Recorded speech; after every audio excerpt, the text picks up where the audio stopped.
Charlotte Sapwell's marriage was over, which left her and her 2 kids without a home. She now faced a mortgage she couldn't afford and homeless, which led to despair. But she decided to look for different options. But she never thought in a million years that she would end up feeling secure, happy, and with a life-changing new outlook.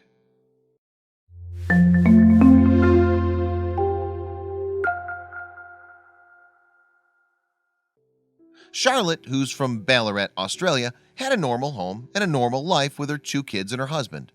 But when the 27-year-old's marriage fell apart, she was forced to face an unexpected outcome: homelessness. Of course, this was a prospect no mother would want her children to go through, so Charlotte brainstormed to find an alternative. Charlotte and her kids moved to a rented apartment after the divorce, and the place was small and ill-equipped for the 3 of them. She considered getting a mortgage, but the numbers were beyond what she could afford: 400,000 Australian dollars, which is about 300,000 American dollars. Such a loan was impossible. On the plus side, she didn't have to do this on her own. Charlotte's grandfather didn't live too far and was willing to help out. He was able to loan her some cash, but not enough to put a down payment on a mortgage. He also had a tiny house, so he couldn't take his granddaughter and her kids in. Then Charlotte got an idea shortly after she took a peek at the backyard in her grandfather's property. The backyard of her grandfather's house could accommodate a tiny cabin. So Charlotte came up with an idea. She was going to build herself a small home, but she failed woodworking class in the 9th grade and didn't know a lot about construction. However, she would move the world for her kids, and her grandfather, a handyman, could help. So pulling it off was just a matter of confidence. Charlotte's grandfather loaned her 13,000 Australian dollars, about 10,000 US. This was enough to help her start constructing a house of 10 by 20 foot, or 3 by 6 meters. She also sold a lot of her personal stuff online, which was great because she had to downsize anyway to fit into her new tiny home once it was built. This experience would alter the lifestyles of her kids and her as well.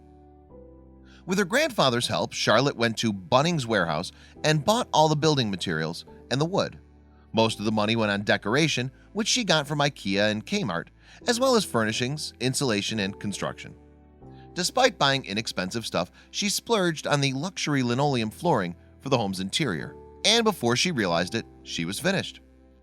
Charlotte's tiny home was finished 5 months after she started the project. The home contained 2 main rooms, 1 bedroom for her and the other for her boys. Her room also shared the same space as the lounge, kitchen, and dining room. It was a tough decision, but it was the only one to ensure that everything fit in such a tight space. Charlotte had a king-size bed with a large bedhead, which wouldn't work in her tiny house.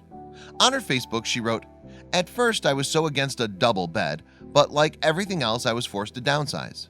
I made it high enough to fit storage boxes underneath. Of course, there were other things in their lives that Charlotte and the children had to get used to." With only a 10 by 20 foot space, everyone had to surrender some of their personal space.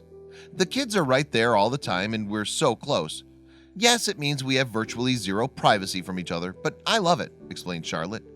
These tiny sacrifices ensured that she didn't have debt and that she could actually own her own home. Charlotte stated, "I went from living in a massive home with my husband and kids to a tiny rented unit to this small space.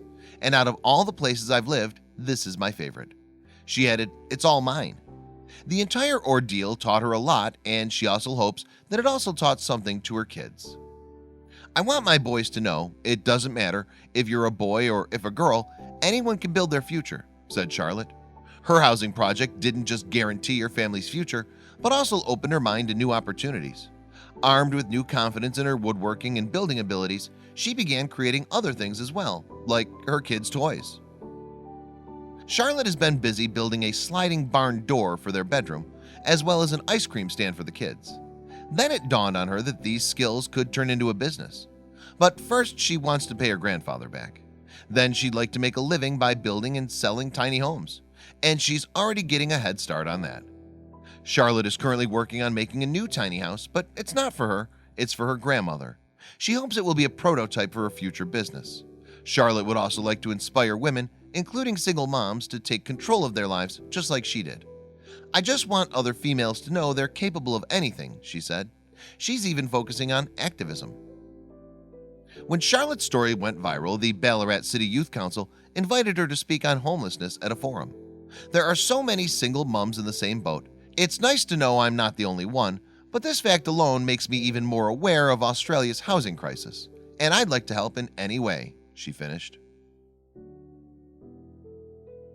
Check out these other videos from Let Me Know. If you haven't made the move to subscribe to our channel, all you need to do is click on that red subscribe button.